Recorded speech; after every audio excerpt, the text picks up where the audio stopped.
guys. Close to the camera. See, he's 5 pounds right now. We're here at the media day for the 2021 Bassmaster Classic on Ray Roberts. This is a tank. Look at the size of this thing. progress we've made so far on our Hobie PA14. Got it wired up for 12 volt right now. We got the P127. That money! That's a monster! Got one. Took him long enough, didn't it? He knows. You know that's your outro. I know, but I mean, like, I was waiting on you because, like, you just kind of put me on the spot and it's like it didn't flow. Right? Whatever. All right, guys. All right, guys. I want to thank y'all for tuning in to One Objective tonight. We've got a really great show lined up for y'all. We have Mr. Jacob Wheeler. He's going to be joining us here shortly. Like I said, I want to thank everybody. It's been fun kind of getting back into doing our podcast again and getting on a weekly schedule here. And we got the rest of this month scheduled out with some really great guests. We had one guest that was coming on. We got and was able to change things around. Jacob Wheeler was really awesome to work with and working with us on our schedule and coming on an actual week earlier than we anticipated. So I want to thank him for that. But like I said, I want to thank some of our sponsors first that helps us with this show. Two big ones right now. Missile Baits. If you guys haven't checked out Missile Baits, you need to. They got some phenomenal baits. I'm a big fan of the Baby Destroyer. And then they also got the D-Chunk that's great for a jig trailer. And then they also got the quiver. They got you covered from jig fishing to flipping to whatever technique you want, finesse, all that. So make sure you go check out Missile Baits. You can go on oneobjectivebf.com and we got basically everything Missile Baits makes on our website. If not, don't have it, let us reach out to us. We can get it for you. Also, I want to thank Waterland Sunglasses. They've helped us out so far with just the beginning of this year, and they've been great to work with so far. If you want, use promo code one objective to save 15% at checkout. They got some really great sunglasses. I've loved them. Chris, you got yours. Yep. James we all got a different kind of pair, different lens to try out. And so far I have loved mine with just cloudy days. That's what I got mine for, is more of a cloudy day situation. And basically because all I have fished the last several days have been rainy, nasty, cloudy days. So they've been perfect for that. So but got Chris, how you doing, man? I know Pretty good. Feeling real well. You got the bug going around your house, stomach bug. Yeah, something like that. I don't know. Hopefully you stay clear of that. And Oh yeah. we're gonna be at the Richmond Fishing Expo next weekend, so I need you to be healthy, man. We got to be up. Oh yeah, we'll be there. We'll get into that here in just a little while. Jacob Wheeler don't have a lot of time tonight, so I like to get him on, and I want to talk about his new business plan he's got going on. And then also we're going to go over, if we get some time, going over some late wintertime bass fishing. So Jacob, how you doing, buddy? Man, I'm doing really good, man. I appreciate you guys having me on. I obviously the schedule's been a little busy, ripping and running a little bit, trying to get ready for the season. And there's a lot of stuff that's, a lot of things to get ready, boat wraps and rigging and a lot of different things that we're doing as an angler, professional angler, trying to get prepared and ready to roll. Yeah, it's a busy time for you guys. I mean, basically once the holiday season's over, it's crunch time, whatever you don't have ready to go or in line, it's kind of, you might be late. So yeah, definitely for sure. And, obviously this season with everything that's going to fishing, I think more tournaments this season than the last few. So starting off at Okeechobee, just a lot of different things, just transpiring. You just got to, it's all little stuff of just getting, whether it's like your electronics, whether it's, your battery system, all those things you just got to get dialed in and get the bugs worked out. That's one thing that's great about, it's awesome to get a new boat every year, but it's also, it takes a while to get used to it. And that's part of what you're sort of working through right now. I know a lot of guys, well, some guys do, some guys don't. Do you do a lot of your rigging when it comes in, or do you have somebody else kind of help you with it, or? So I actually, I do a little bit, but I actually have the guys up at Weedus Marine up in Northern Kentucky do a lot of it. And those guys are really, really good at it. I trust them day in and day out. And so I'll have them do little things and adjust little stuff. And they've rigged my boat for several years now, so they know what I like and sort of what I want, and it always turns out really well. That's good. Good. Yeah, and I like to say that's the thing. You need to get on the water, play with it, make sure all the bugs worked out. It takes a while to get all your graphs set right. Especially you're a live scoper guy, so you gotta make sure that's dialed in right too. So, and it takes a little bit to get everything set up for different bodies of water and so on. So a lot of it's just your units. I think a lot of times we'll get just making sure your point one's working correctly, making sure each unit's sharing waypoints, making sure maps are sharing, just fundamental things that you sort of work on, and you're like, okay, well, this got to get this done. It's just that little stuff like that is something. But I would recommend anybody who's not had an opportunity to at least do a little bit of rigging in their boat. It's really, I've rigged my boat several times, and it does help you understand when things go wrong. And something happens, you understand it. Okay, there's the fuse boxes here. This is there. Like I have a backup 5 amp fuse here. Whatever it might be, to where you can really troubleshoot that stuff on the water a lot more efficiently.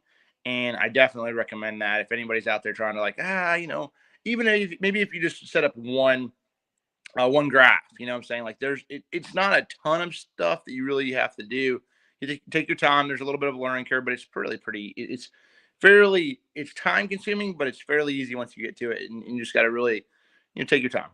Yeah, exactly. And like I say, it's good to know, because on the water, it saves you a lot of time. If you do any kind of, even down to the small weekend trip, you don't want to waste much time trying to fix something when you basically know where it's at, and you can hopefully fix it on the water before you have to take it to a mechanic or somebody else, so. Absolutely. Right. But let's talk before we run out of time, because I like to get to some wintertime bass fishing as well. But let's talk about your new boat, man. I mean, I know you're going to be revealing it at the Classic. Mm-hmm. Yeah. Mm-hmm. So, I mean, it's a lot of anticipation for this boat. It's nice to see another brand come in. I'm really excited because I like seeing different brands out there besides everybody under one, like Johnny Morris and them, for instance. I get it, but it's nice to see other brands out there as well. Yeah, first and foremost, obviously, I've been with Triton for 3 or 4 years, and I have that much respect for that company and everybody there. They're amazing. They've been awesome. And then obviously on a new venture, there's a lot that goes into it. You just don't realize how much. And I have a video coming out on the channel here. I can't dive into too much of it yet, but there's definitely some stuff that's coming out, and will be as we sort of go on, throughout each month. And as I get to, I will be running the boat the first tournament at Okeechobee in that invitational event. So, it'll be, it's a lot of fun though, because that kind of stuff is just, adjusting little things. I have a prototype boat right now, that literally will be and I'm just always making adjustments to little things, and working with the guys at the plant, and just adjustments. And it's just like that. I just enjoy that so much. The stuff that I never was able, going back in earlier years, you go back and you get a new boat comes out, and you jump in there and you're like, man, I would have done this differently, or I would have done that differently, or, hey, you could have made this little, simple adjustment here. Well, now I'm able to do that on the front end, what I'm saying, and say, oh, wow, I thought this was going to be a great idea, but man, it didn't turn out exactly what I wanted it to be like. And it might not be as helpful, but there's a lot that goes into it. I just didn't realize. I mean, obviously I knew there was a lot, and obviously I'm not back there building my own boat, laying fiberglass, and that's not what but every little detail, there's a lot of little things that you just don't realize. And when it goes to building a quality boat, and then going down to cost, going down to figuring out how to bring the best product you can to the market for the people out there fishing every day. So there's a combination of it all, but I can't wait. I'm not gonna lie, I can't wait to really to give it all up one day around and just let everybody know what's going down. There's a lot of stuff behind the scenes that'll come out more around April. The whole story of it. So it's going to be fun for that all to come to light. So building your own boat, is that similar? Is that similar to like building your house at the stress level? You know what I mean? With your wife. Now, granted, your wife's not involved. Well, at least I don't think. Yeah. But like, the stress level, you know what I mean? Like there's so many odd and end things. I mean, it's got to be somewhat comparable. I would think it'd probably be more stressful because now you're trying to build something that you want everybody to like, you know what I mean? Yeah, and it is. I think that we just got done building a house, my wife and I. So I don't know. I mean, it's pretty stressful on that side of things, but she does a great job. So it's just a lot of little things. It's very comparable. It is comparable in a lot of ways because at the end of the day, what but the thing is different. It's a little bit different. Is there's a team of guys that I work with. There's a team that I trust, and every individual there has a say and has an opinion. And so they're able to say, hey, look, working with engineers and saying, hey, this sounds great in theory, but you're going to lose this or you're going to gain that. And so, it's a group effort, but big time, on that side of things. And if it was just me trying to do that, it would be a lot. It would be way more stressful. But I have so many different people that I trust that are in the positions that they are, that have been doing it for a long time, that it's a little bit more lax. Now, of course, it is stressful in the fact of, and you feel the pressure because you want to produce the best product you can, and I think the first thing that I set out is just quality. You want to produce a quality boat. You want something that, you want to troubleshoot as much of the stuff as you possibly can prior to launching something. It's just like even launching a crankbait or a rod series, anything that you put your stamp of approval on, it's important to have it as good as you possibly can, and you want it to be perfect. Of course, there's not everything's perfect, and there's always something that you're gonna be like, I could have done that better. But as far as the building process, it definitely it is stressful. But it's also a lot of fun. There's a lot of pressure, but it's also a good pressure, and it's something that it's taken a little while to juggle, with the tournament side of it, and then also thinking on the business side and figuring out how I can, it takes a little bit more to it. Yeah. Yeah. And especially, being a full-time tournament angler, a lot of these guys that own boat companies and all that stuff, a lot of them guys ain't full-time. They fish, but they're not on the road like you guys are. And the way your schedule is with the Bass Pro Tour and all that, you're out several days fishing. You know what I mean? You're at a week of fishing. So, so trying to juggle all that, I could see that being very tough on designing. And then now you're going to do your release, and, that's one of the questions I wanted to ask you is how do you plan on juggling that and trying to win another AOI this year, Yeah, I mean, I think the other thing is, I mean, there's a lot too. I think the biggest thing is, again, if it was just myself and if it was just myself and maybe one or two other people, then it would be a little bit more difficult. But the team aspect of it and understanding like who's in this position and that in position, like, I mean, there's a lot of people that are on that team that forgot more than I've ever about bass boat and how to build a boat. And so I'm in good hands, and so the marketing side to, from, the regional, information that we guys we work with, it really comes down to having, good people in those positions where you can trust that, hey, this is going to get done.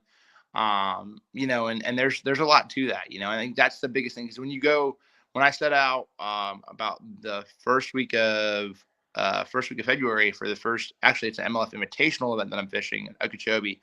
I'll probably have like 10 days, I think, total that I'm not going to be at an event between then and the classic, and then be working that event. So like even on the backside of the classic or front side of the classic, I'll be in Knoxville. Or up there at Cherokee fishing a BPT event. So, and the whole reason, really for me was with the classic is it makes more sense just the fact of, hey, the plant's right here real close to Knoxville. On top of that, I'll be able to be there to introduce the boat, and I think that's something, if I did it any earlier, I wouldn't necessarily be able to introduce the boat myself personally in a Red Crest event or anything like that. So it's sort of going to be a lot of fun. Obviously, I'll be working with Academy very closely as well. And a lot of my sponsors, I have booths at the expo, so it'll be a lot of fun to sort of say what's to everybody as well. But that was sort of the game plan behind that. Yeah. Now I got a question for you, and like I say, it's not nothing to start drama or nothing like that. But Yeah. we're into we make kayak accessories and kayak parts, and is there? I notice sometimes in the industry, depending on the industry you're in, like some shade being thrown. Do you feel like you coming in with so many different boat companies out there? You coming in, I mean, is everybody kind of? I mean, I know everybody, all of it's competition. You know what I mean? It's all business competition. At the end of the day, everybody's still kind of friends and family, especially when you've been with them for so long. But do you feel that? Do you like when since you announced, because the way you did it was pretty cool. Like your video, you were like, I'm coming out with a boat, you know? Like Yeah. did you do you feel any kind of shade with that, or is everybody pretty cool about it, or have you heard, you know what I mean? Like how's the industry Yeah. with that? Everything's been really, really positive. I mean, I think that everybody, obviously we're a small guy on the block, small kid on the block, and I think that's just sort of, you got to come in and earn the value to the consumer. I think that's the biggest thing when you look at it that way. And so I don't think anybody's really like, oh, Jacob's coming out with a boat. Yeah. John Horse isn't worried about little Jacob. Trust me, he's not worried about that. He's got playing. I'm sure Gary Klaus and all those guys and Earl Bentz, they have more. They're not worried about me on that side of things. But it's been very positive though. Overall, I actually more positive than I even anticipated. And I was like, I was trying to figure out when I was going to announce and figure out how I was going to do everything. So obviously, I'll be in the boat, and then we're going to be announcing late March and showing the boat and everything late March, but we're not going to really diving into small details throughout until that point. So it was sort of like, hey, I'm just going to say how it is. Yeah. Sure it is. So I think that was interesting because it definitely threw the industry for a loop a little bit. Because I was like, I was sort of chomping, at the bit, trying to figure out how I was going to do it all. And I was like, well, I'm just going to go ahead and say, Here it is. So no, but I think it's been very positive, and it's actually overwhelmingly positive from several people that have reached out. And I'm excited because I mean that I sort of felt like there'd be a little bit more, maybe, but it was surprisingly like everything was just a very positive spin on it. That's good. I like to hear that because, like I say, I know when we first got into business, it was, we come out with a motor mount or something, and you hear a little bit of grief, and you got the fans of this guy, you know what I mean, and they come at you. And I was just curious if it was like that in the big boat world, you know what I mean? Like, hey man, you copying such, you know what I mean? That's what I hate to hear. You definitely will. And in a bass boat aspect is, I mean, you're not going to reinvent the wheel. You know what I'm saying? You can make things better in certain parts of every boat, and hey, this does this better and that does that better. But normally there's always going to be a give and take. If you do this better, you're probably not going to do that better, as good as you could have. So it's a give and take and all that. And so it's like, I think that when you're building that boat, you're just like, all right, you just sort of got to sort of prioritize what's most important to you, and then figuring out, and then stepping it up from there. Yeah. Jacob's got a question. He said, got an early jump on a live scope game and a new boat tech. What does Jacob think the new thing will be in the bass fishing nobody is thinking about?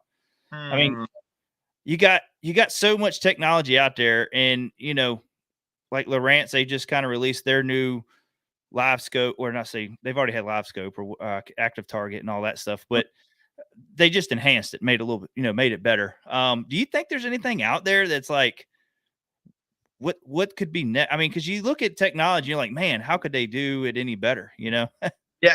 I mean, I realistically, I don't know if you can make it that. I mean, maybe separation from the bottom, target separation is always something that, whether it's active target, I use active target. I've used live scope. I've used the live scope plus transducer. I tweak around with a lot of my stuff, quite a bit, and I have get play with it a lot. So I would say that realistically in the next, I don't really know if there's one particular thing that I'm like, that's gonna dominate or be something new.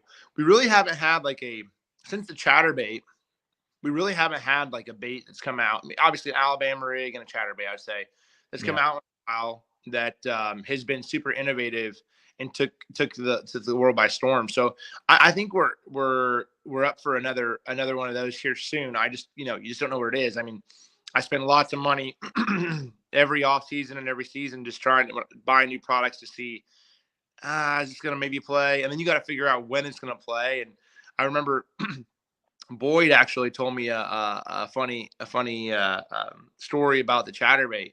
He said he had it like long time ago, like I want to say like maybe like late 90s or 2000s or something like that. Way before Thrift won, I think Thrift won the tournament at Okeechobee to sort of get it on the map. And maybe 90s, and he threw it a little bit. It was clear water, didn't catch anything, right? So he's like, that thing's junk, and threw it over in the box. I threw it over in a box somewhere, and he said, then it sort of, mid 2000s, things sort of like popping off, or late 2000s, and and then all of a sudden, and the chatterbait sort of became what it is. And he's like, oh dang, he's like, dude, I've had that for like ever, but I just thought it was junk. I didn't know it was like, so it's interesting, there's a lot of baits out there, and there's not necessarily like anything that I'm like, that's that innovative over the last 5 years or 3 to 5 years. A lot of little subtle technique things that are, I think obviously the biggest thing is forward facing sonars, because we have not known that much of what a bass actually does day in, out, and still don't. I mean, it's people think you're just going to point that out there and see them in grass beds and see them in rock, and the bass are good at hiding. That's not an end all be all. I would say, in a grand scheme of it all, if there's 100 bass in a pocket, I would say I would see probably about 25% of those fish, or maybe less, on forward facing sonar that I actually like pan in front of. You know what I'm saying? But they are high. So, it gives you it gives you a good understanding of what you're seeing and what you're casting at. But there's still a lot to it, and there's still a lot of things like, I might see a piece of cover and cast over there to it, and get a bite and never knew there was a bass there or something. It's more so just being a little bit more efficient than anything. But to answer the question, I'm not really sure. I mean, I think there's something coming down the pipe eventually, but I don't really know what it is. I think Live Scope or Active Target, or whichever one you're using, has basically got people back to trying. For me, instantly, for instance, is trying other baits that I used to throw, but now I kind of got away from them because I didn't have much success on them. But now that I see the fish down there and you can throw certain things, you're like, well, they're not acting to this. Hey, Absolutely. Let me try this on. So now you're perfecting techniques that you're okay at, but now you're trying to hone them in even more now, because you can see what the fish are doing. And like you say, just because you can see them down there, don't mean that they're going to bite either. I mean, I've thrown 3 or 4 different things on a bass, and he still just turn away and swim on back down to the bottom. What's interesting is, like, okay, you throw 3 or 4 different things, and then it's like, all right, well, hey, did I make the wrong rotation of that? What do you bid it on the first cast if I threw that bait? Or that true. Now like, hey, they're truly not biting that green pumpkin worm as good as they were biting that morning dawn worm. Yeah. Like, I've put it in front of 20 bass, and hey, the 3 of them bit the green pumpkin worm, and then I put them in front of 20 fish, and 10 of them, it seems like they're biting a little bit better. So those are the things that you do learn a little bit. And I mean, some of it matters, and some of it's like the little subtle differences you do know, like, hey, look, I cast it in front of several of those fish and they didn't bite. I better make an adjustment. And it does help you be a little bit more efficient on that aspect, for sure. I do agree with you. There's times where you're just like making that little adjustment, making that change, whether it's color or, depth of crankbait or whatever it might be. Yeah. And also too, like, I've had jerk baits that I didn't think run good or didn't run to the depth that I thought they should. And, like I say, just changing your line and doing certain things, man, you're able to hone that bait in so much more with it, and I think that's what people need to do now is, if you got Live Scope, go back to your old stuff and pull it out and start playing with it some more, because I guarantee you'll catch some fish off of it, because you'll realize what your bait's doing now compared to what it was doing, or what you thought it was doing, shall I say. Yeah. But no, kind of getting back towards your boat just a little bit, because I know you can't go, like, say, you're releasing it at the Classic, so you can't save it so much. But real quick on that, I know you're gonna have one size released. are y'all going to have like several different sizes there you're going to release, or is it just going to be one size boat at the moment, like a 21 footer? And then if you're only going to release one there, do you plan on having like a couple more coming down the pipe within the next year or so? So I'm going to plead the fifth. I can't get into that of it yet. Yeah. Obviously, there's a lot I want to say. I can't. Can't But say it. there's a lot of plans. There's a lot of plans coming down the pipe, and I can't give that up quite yet. Exactly what it is. So Yeah, I understand. I fully understand. You're killing me, but I understand. I know. I want to, trust me. It says, Jacob, are you fishing the Invitational at Clarks Hill? Yeah, so I am. That's what I'm actually looking forward to a lot. I've never been there before. I don't really know anything about it. Which Clarks Hill is, it's been known for years as Herring Lake, and it's big. And I mean, thinking about all the years I fished professionally, I've never been there. And so I just thought that was a cool tournament. Now the way it's all works out as far as the invitationals go, if you win a invitational, from the best of my knowledge, I think you're into the Red Crest for the following season. So BPT anglers, I think there's MDJ's fishing that event as well. Him and I are both going to fish those the first two anyway. So we were able, I think I'm going to fish 3 of the 6. And it's just, those are fun events, man. I fished with FLW and that whole crew for years, and I'm excited to catch a few fish, and really what I use those events for more so than anything is like our first tournament of the year is in Florida. And then our first tournament of the year is in Florida from Okeechobee, and then I go straight to Toho. So it's sort of like a warm up, Mm-hmm. Hey, up in, we also went back to 5 fish. So going back to 5, I'm like, all right, let me jump into this, sort of get a pre-game warm up on, and have some fun, and then get ready for the BBT event the next week at Toho. And the same sort of thing is where with Clarks Hill. Clarks Hill's not the exact same, but it's similar, in the same region as Norman. So then Red Crest is at Norman the following week after that. So you're getting dialed in. I'm using those more so as a tune-up more than anything, but I am super excited to sort of see how Clarks Hill fishes overall. You get 3 days of practice, which is a day more than what we get in the BPT. So I'll have plenty of time to run around. I'll feel like a full another day of practice. I'll be like, what am I going to do with myself? Yeah.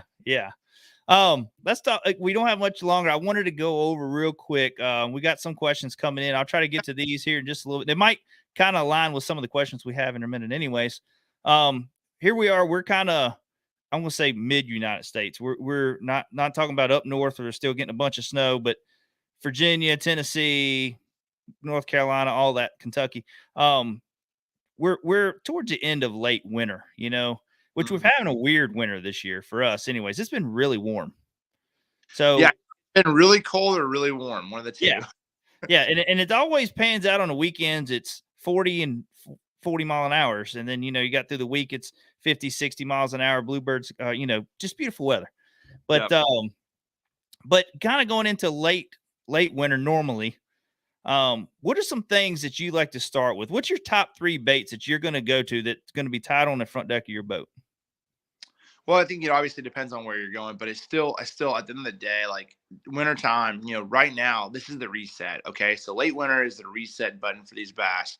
They start thinking about the spawn ritual. They start thinking about spawning here in three months. I mean, they're already in their mind thinking, all right, how do I got to put myself in a position? They start creeping closer to where they're going to spawn at. They start setting up.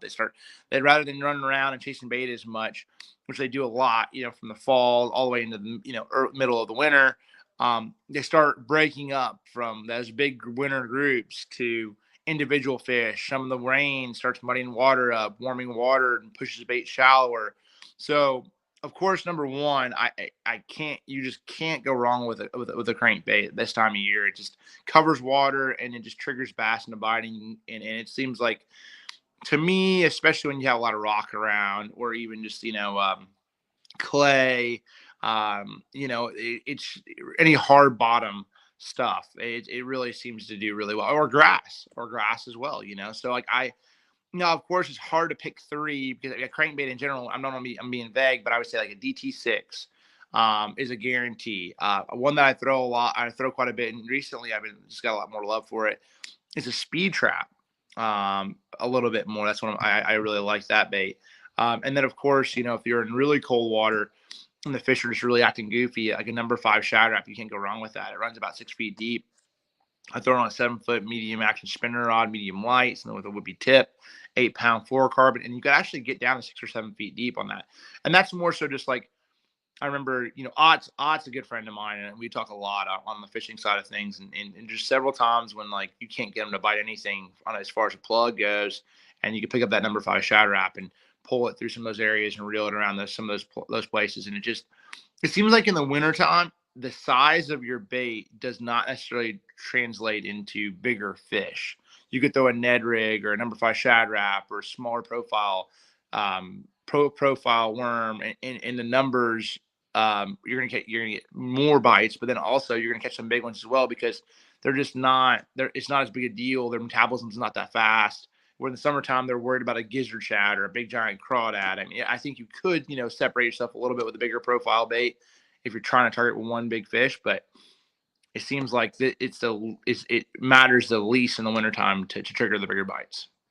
So, here we are, and we're late winter, and you're cranking. Are you going to start main channel and work your way in, or do you try to go to the back first just to see if there's anything back there and then kind of work your way out? I think it all depends on the weather and warming. Was it cold? Has it been super cold? And then also it's watercolor for me cranking.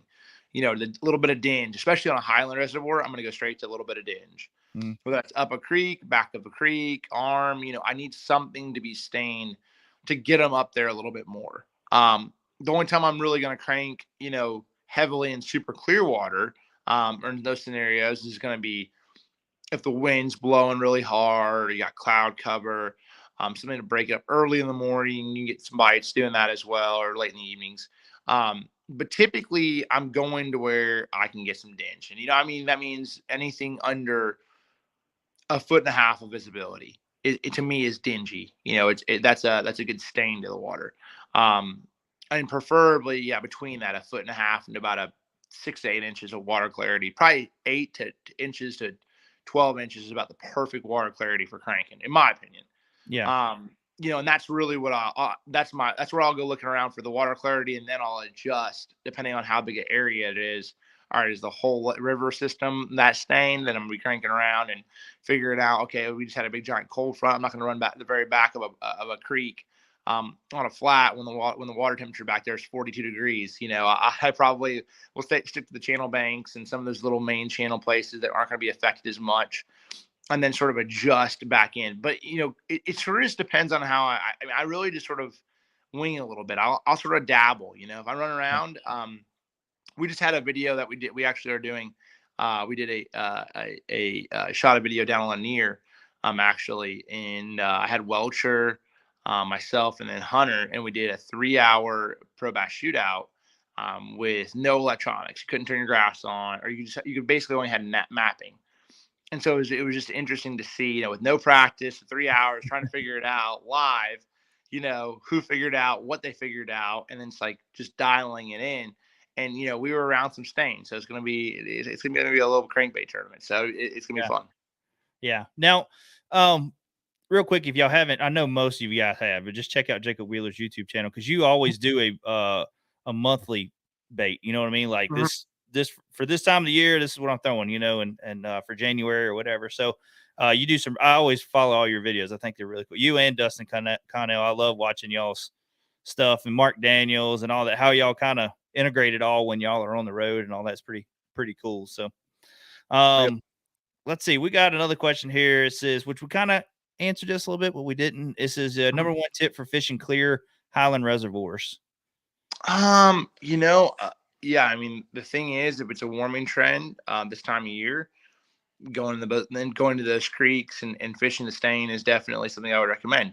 If it's a cold front conditions and super cold water, you don't have you have a big, it's been a little bit chillier, I would look for more main body, mainly pockets, stick towards the main where the water temperatures aren't going to drop as much, is typically what I would do.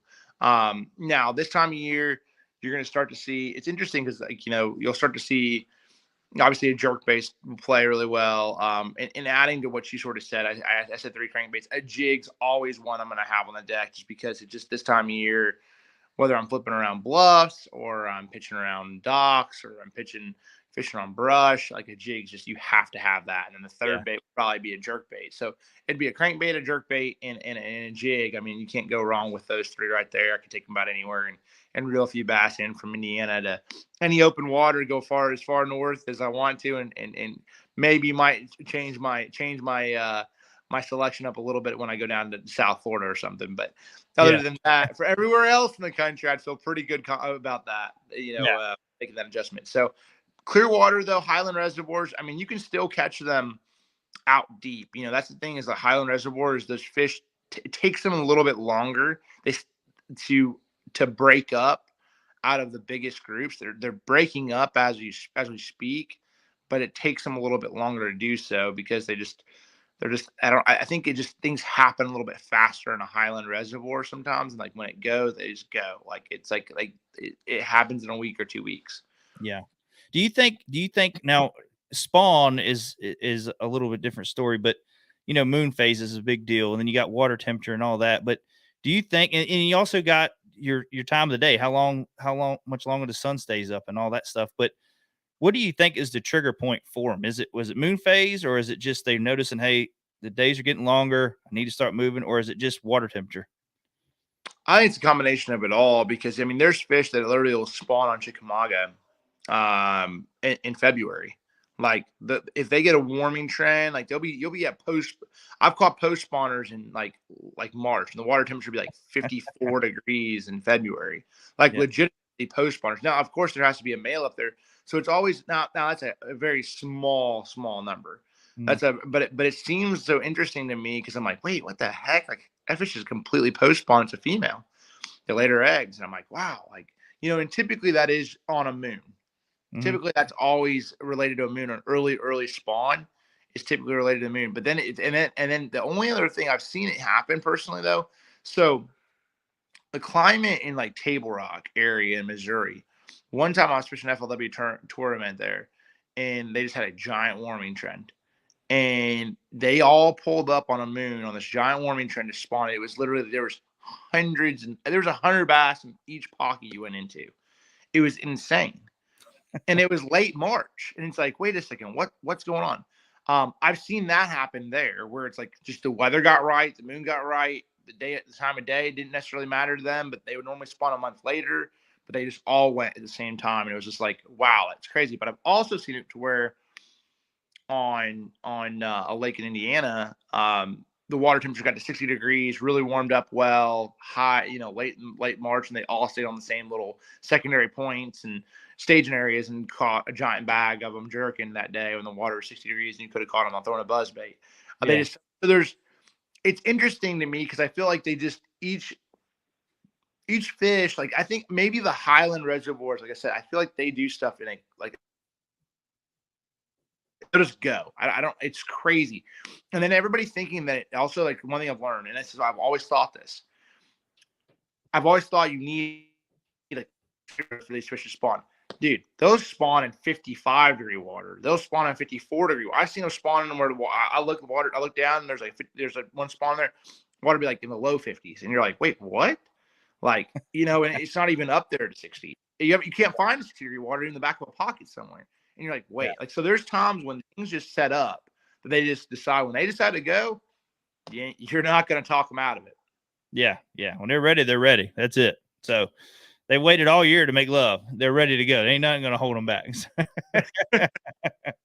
But well, Jacob, I hate to rush off, but I know you're crunched on time here, man. I really appreciate just taking a little bit of time and coming on here and talking with us, and looking forward to seeing your new boat at the Classic. So hopefully, everybody will get down there in Knoxville and check out the new Jacob Wheeler's iKon boat. So, but other than that, man, good luck to you this year on the tour. Hopefully you get you a third straight AOY, We're going to try. Trust me. We're definitely, I appreciate you guys having me on. I know we'll be able to give up a few more things, and then maybe I'll hop back on and we'll talk more as the season goes on. So I appreciate you guys having me on for sure.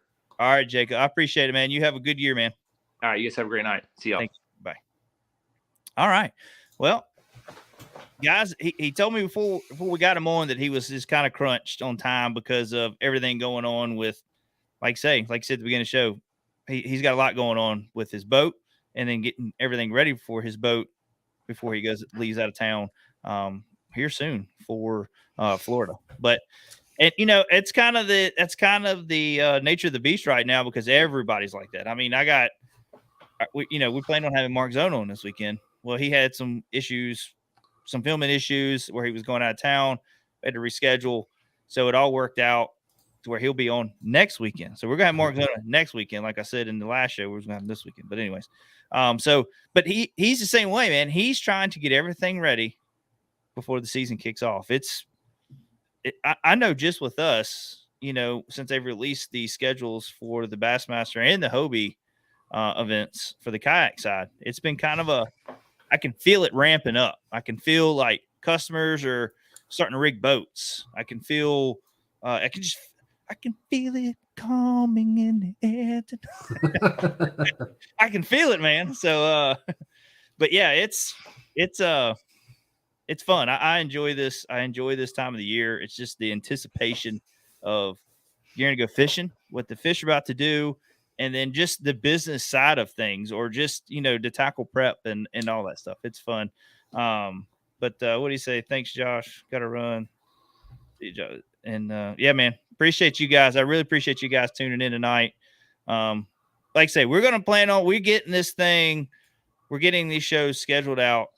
I'm scheduled all the way through January, and we're starting to dig into February a little bit. I'm starting to do some reaching out, but the problem with scheduling so far out in advance is tournaments, so February is going to be kind of crazy.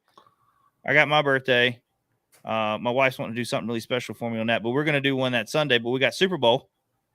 We always do a big Super Bowl thing at my house or whoever's house we go to this year. So it's wing night. So, that's a big festivity going on in. So there ain't gonna be no show that night. I can tell you that on Super Bowl. No show that night. No. I don't think nobody will listen anyways. Everybody, most. I've never watched the Super Bowl. Yeah. So, but after that, it's getting going, and then just trying to get in because I want to get in some kayak anglers as well. We're gonna have some elites pros all this month. February is gonna be kind of like the kayak month. Try to get some kayak guys in and all that. But I don't think we're going to compete much with trying to get winners on. You know what I mean? Like after they won a tournament, because I think it's the same story every podcast you cut on. You listen to 4 different podcasts and kayaking. Let's say Russ Snyder wins, and you're going to hear his story 4 times. You know what I mean? So we're just going to stay technique specific and seasonal specific, shall we say. But anyways, I do appreciate Jacob Wheeler coming on. It was really fun to have him on. I wish we could just get more out on the boat, but I understand that too. But I don't know if you've seen it yet, Chris, or not. No, I have not. I'll show you some videos of it. He's coming out with, like we talked about his new boat, and I think the picture that we shared, I think, is on the deck of the new boat. When we did the advertisement for the show, so it looks pretty cool. Just how the deck layout was, but. I just can't wait to see that. We're going to be down at Knoxville. We're going to have the families with us this time. Like we're going as fans. You know what I mean? Like hopefully we're in the top 10 so we can go on the stage. I did see where Mercury's come out with an electric motor. Oh yeah. Yeah. I don't know if they got a price on that dude yet though. That's what I'm curious as. And it's like a 7 horsepower, I think. It's just a little one right now. Yeah. I don't see any prices on it. It's probably not going to be cheap. No, I'm thinking because like Torpedo and Newport Vessels, they got their bigger motors, but they're not 7 horsepower motors. Yeah. But I'm thinking that motor is going to have to be at like 8, maybe. But then you're going to have, and I applaud Mercury for doing it for sure. Like I think they're reaching a market that needs to be reached. I just think that. What size battery are you going to have to get to run that bad boy? I don't know. You know what I mean? 1 kilowatt lithium ion battery has no cables to connect. Apparently, it goes in the motor. Oh, it's all in the top. See, I didn't see that. I wonder how long does it last? How long? 1 kilowatt hour. I don't know how long that will last. So wide open. I wonder if that's an hour. I don't know. It says it has the acceleration similar to a 3.5 four-stroke. Oh, so that's cool. I didn't even know the battery was in the top of that thing. Yeah, I just found that out right there reading it. Huh. Yeah, I need to go in and read some more facts about it. I've just seen some videos come up, I haven't Yeah. really Oh, read here's it. a picture of it. Hold on.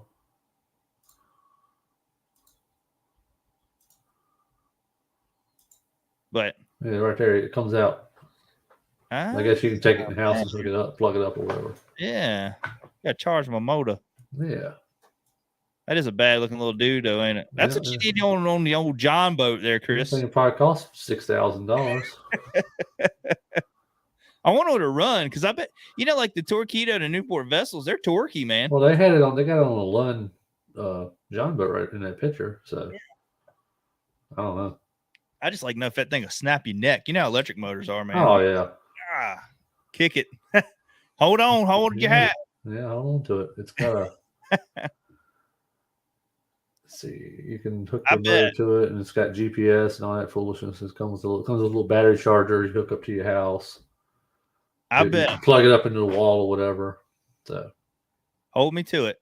I bet that somebody is going to try to mount that on the back of a kayak soon. Oh yeah, I don't know how much it weighs. Let's see here. I can tell how much it weighs or not. It's somebody's going to try to do it here soon. Total weight, excluding battery, transom, bracket, 37 pounds. So yeah, someone's going to put it on a kayak for sure. That's going on. I mean, you figure we're putting a 40-pound total weight excluding battery is 43 pounds. Battery weight weighs 17, so it weighs 50 some pounds. Yeah, so people are putting 43-pound trolling motors on the front, and then you got your lithium. It's another 20. Yeah. If you're running like 100 amp or something like that in the back. So that's going on a kayak soon. I guarantee you, because we get a lot of calls about 2 horsepower and 3 horsepower. You guys making a mount for the new Mercury electric motor for the kayak? Correct. Why they buy one of them? Moby Pro Angler 14. Yeah. Oh man, that's gonna be fun. I can't wait to get something like that and test it. I bet you that dude will plane up. You have to have a trim button on it. Oh yeah. Y'all have to make some kind of control for it because it's got a tiller button. It runs off of a tiller handle. Yeah. Right now, so what did he say? You could always get the runner up to each tournament. Yeah. I don't mind that either. I just like, I like getting on there and talking, just hearing different stories of people now. Like we used to do following the winners and this and that, and it's a grind, man, because you're messaging them immediately. You're trying to get the first story. It's like you're trying to be like the news broadcast. Hot story, and I got tired of fighting it, man. And now I just enjoy just talking fishing and not who won the next big event. You know what I mean? Yeah. So, but anyways, I mean, they are good stories. I do enjoy it, but I did get out on the lake Thursday before all those bad storms came through with all that rain. And man, I have fished all over that lake. I'm talking 25, 30 foot of water, throwing A-rigs. I did have some good follows on the A-rig. And then I had a couple good follows on jerk. I had one come out of 20 foot of water all the way up to sniff that jerk bait in 7 foot of water. I seen him down there, and I just flung out because it was in my hand. I seen him there on top of a brush pile, and I popped it. And that dude come out like a bullet. I was like, oh man, he's about to just demolish this thing. Good. Took no commitment. Yeah, and he just went on back down. So I picked the glide bait up on. Maybe he wants something big. I let it sink down there just a little above his head, and probably about 17 foot of water. Nothing. He come up, sniff it, going back down. That, that's looking at live scope. And then finally, I fished all day, and I finally go to the back of a creek. Water temperature is 50, 47 to 50, depending on where you're at. It was cloudy that day, mist and rain. Go back in the back of the creek, and they're chasing shad up on the bank. I mean, just pushing them up on the bank in the very back. Like spring, you know what I mean? Like the water temperature is 55, 56 degrees, something like that. Like you should be in the back throwing jerk baits, and that's where they were at now in January. But I mean, you figure we've had 50 and 60 degree days. I mean, we've had cool nights, but you'll get that. And then in wintertime, then in weekend, it's 40 degrees and 40-mile-an-hour winds, you know what I mean? And 20s in the lows. So I don't think they know what to do right now. They're kind of confused. I'm confused. It's been a grind. But anyways, we'll have that video coming out here. I plan on having that video coming out Thursday. It's gonna be a short video. I can tell you that. It was fun. It was a fun video, but it's gonna be a short video. And then we got one coming out Tuesday on jerkbait fishing and the jerkbaits I like to throw and why I like to throw them and the differences in colors and even the differences in the same bait that's supposed to be the same color. You know, I know which one. I know what one of them is. Does it start with a table and end with a rock? Yeah. You know it. That's why everywhere I go. Yeah. Hey man, they got some jerkbaits here, and it's called you. Yeah, they have in Ollie's of all places. I know it. Lucky Crafts at Ollie's. I got some Sabines from Ollie's, or Sabiles. They sell them there. It's just they find the odd colors. Just happened to be that day I was in there. They had the table rock. Yeah, and they had 3 of them. You got 2 of them. And I got 1 of them. So every time I go to Ollie's, I go back and try to check the fishing section. And last time, the one here in Lynchburg had squids. Those big. Yeah, they have odd. That's why I got that bat lure from. Yeah, you got that? Yeah, I bought it. Man, we need to try that dude out. I've never used the topwater lure. I've never used it. But we got to try that. We're going to try that at nighttime. Yeah, that'd be a perfect little bit, like around those lights and stuff like that. I think that'd be pretty cool. So, yeah, we're going to do that soon. But other than that, guys, I don't think I got much more. I do appreciate everybody tuning in. Chris, we ain't got no questions. I don't want to miss nothing. No. Looking through, I think everybody's just kind of talking, and I appreciate all y'all tuning in tonight. It was nice having a little more people in here.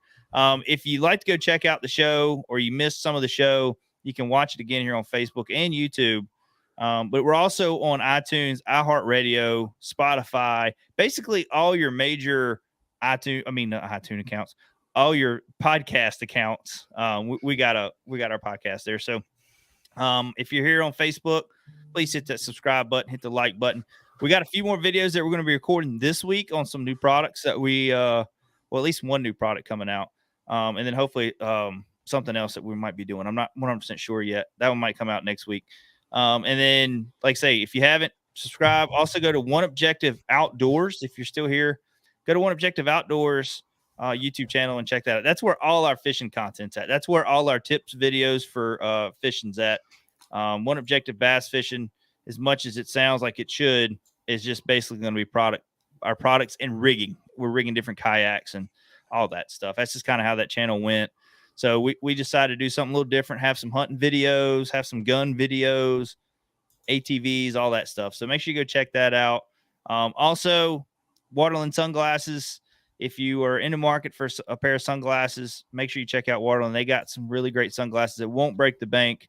And right now you can save 15% if you use promo code OneObjective at checkout. So make sure you go over and check them out. They got several different frames, several different lens colors. I've loved mine so far. I've used the crap out of them and just trying them in different situations. And I think I'm going to order me 2 more pairs in both of the other colors that they got. So, but other than that, guys, hope you enjoyed the show. Hit the subscribe button, hit the like button, share this video with your friends. Stay tuned. Next Sunday, we got Mark Zona on. So make sure you get them questions ready. Come in, and we're going to have a fun show with Mark. So we'll talk to you later, guys. See you.